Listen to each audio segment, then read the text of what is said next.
Hi everyone, welcome to my channel. My name is Lisa and today I am going to be going over my January 2022 budget. I'm a little late getting this done. It is currently Thursday, January the 6th, but better late than never.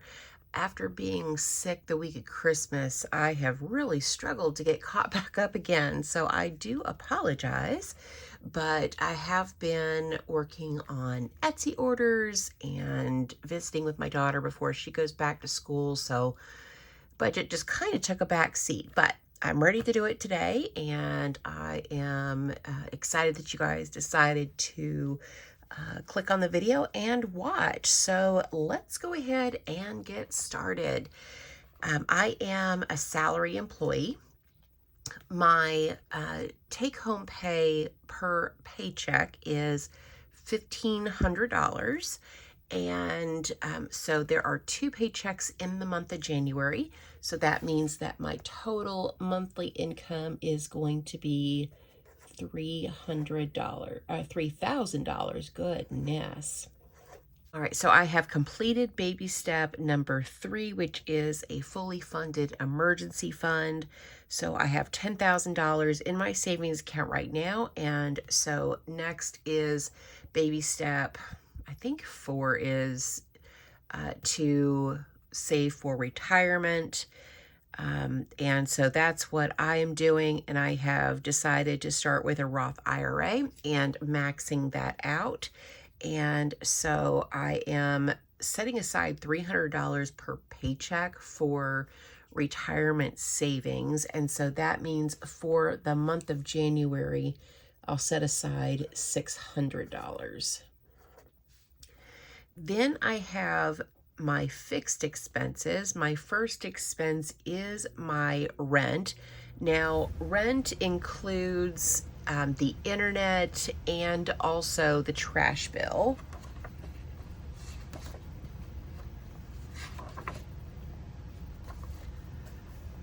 I was separating those out, but we decided just to combine it into one payment so I didn't have to do a sinking fund for the trash.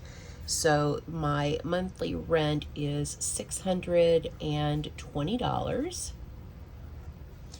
Then we have the water bill, and the water bill runs right at $30 per month. It is always a little bit less than that, could be anywhere between $25 to $28, but plan too much than too little. So we've been sticking with $30 for the purposes of budgeting.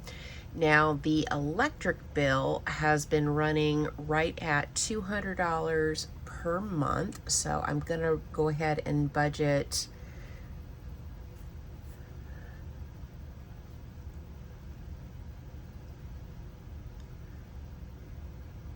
should we budget a little bit more for the electric? I haven't done this in advance, by the way. Let's go ahead and budget. Let's do $250 because last month it was $208 and I had budgeted for $200, so it was a little bit over what we were expecting, and I had to use just whatever buffer was in my checking account.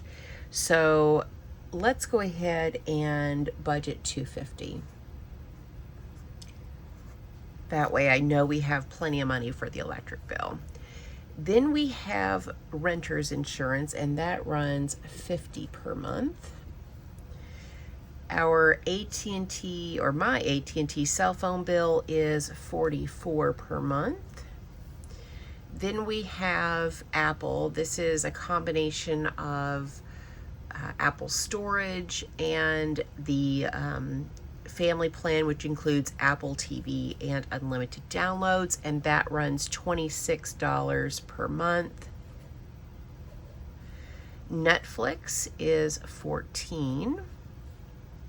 Hulu is $14. The gym is $26.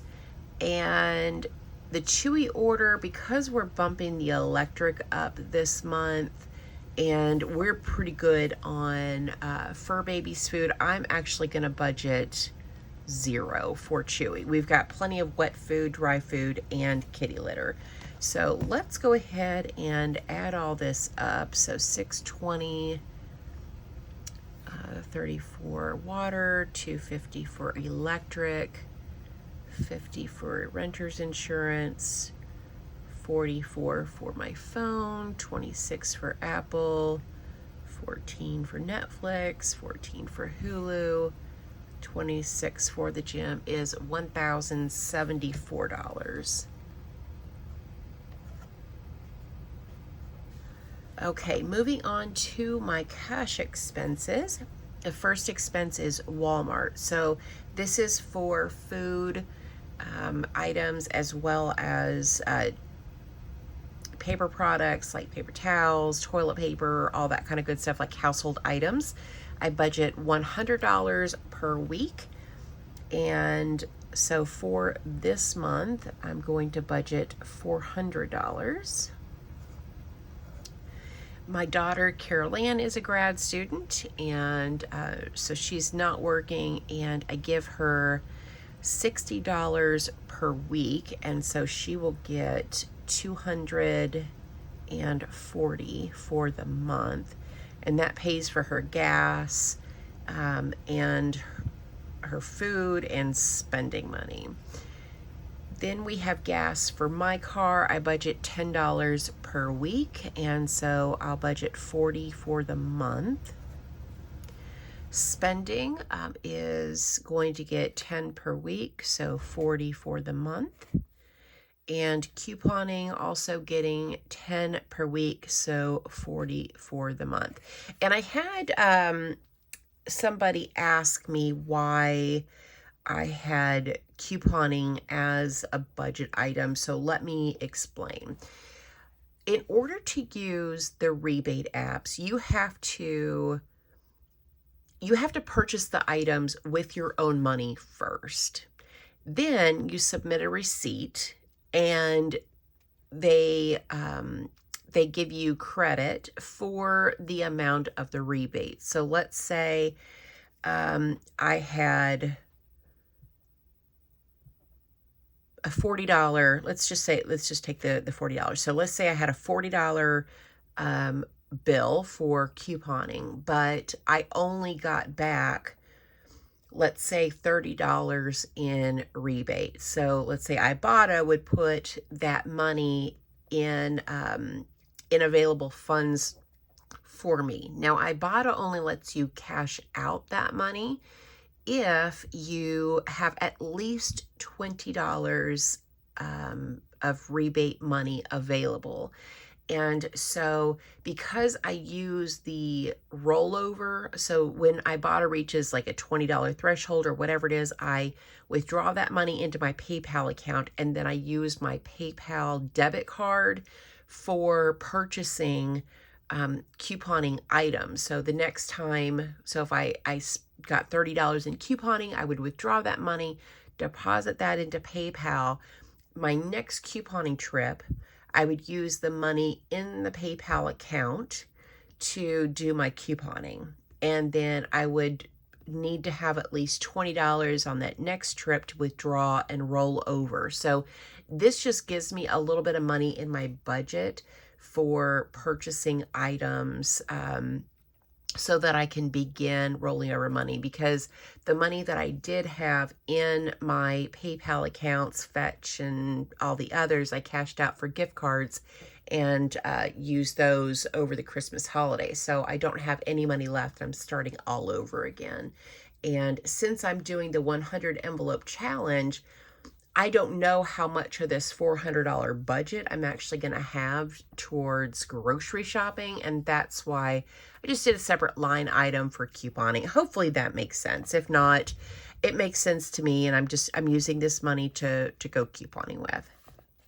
All right, so for personal, for my cash expenses, we have $400 for Walmart, $240 for my daughter, $40 for gas, $40 for spending, $40 for couponing, which is $760. Then we have my sinking funds. These are all of my little savings categories. First category is Christmas. Christmas gets 25 per week, so that will be 100 for the month. Fur Babies also gets 25 per week, so that's 100 for the month. Now, my Kia expenses, that gets $30 per week, so that will be 120 for the month. All right, so car insurance is going to get,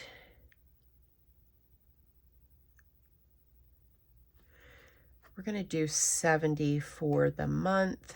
I was a little short my last paycheck. I don't know what I was thinking, but I only budgeted like very minimal amount of money, which was, I only did $20. I don't know why I did that, but it should have been at least 32, and so now I'm short, but that's okay. So then we have gifts. Gifts gets 10 per week, so that would be 40 for the month. Clothes gets 5 per week, so that will be 20 for the month. Amazon,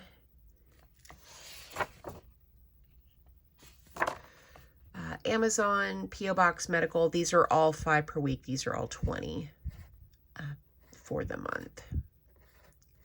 So now let's add up my sinking funds. So I have 100 for Christmas, 100 for Fur Babies, 120 for Kia expenses, 70 for car insurance, 40 for gifts, 20 for clothes, 20 for Amazon, 20 for P.O. Box, 20 for medical, is a total of $510.